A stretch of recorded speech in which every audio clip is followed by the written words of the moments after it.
যদি পাপ হয়ে যায় হতাশ হবেন না। পাপ হয়ে গেছে হতাশ হবেন না।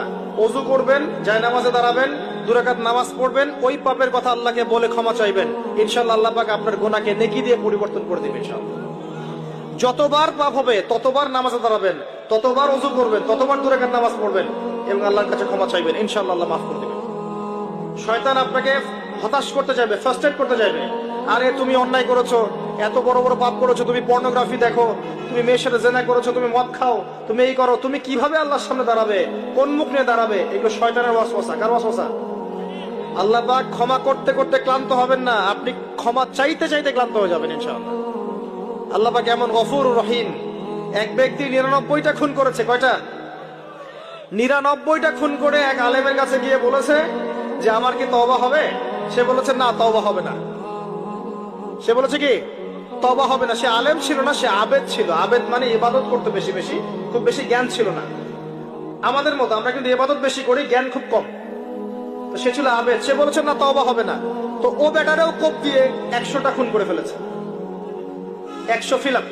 এবার সে চিন্তা করছে যে আমি কি করব। আরেকজন আলেমের কাছে গিয়ে বলছে আমি 100টা খুন করেছি, তওবা হবে?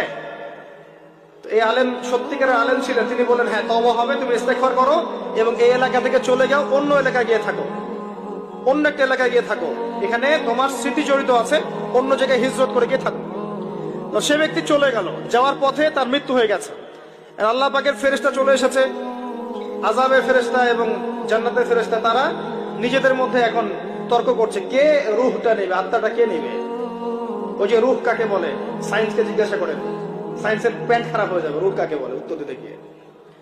এখন আল্লাহ পাক এই বান্দাকে মাফ করতে চাচ্ছেন, তিনি কি করলেন? আল্লাহ পাক কৌশল করলেন।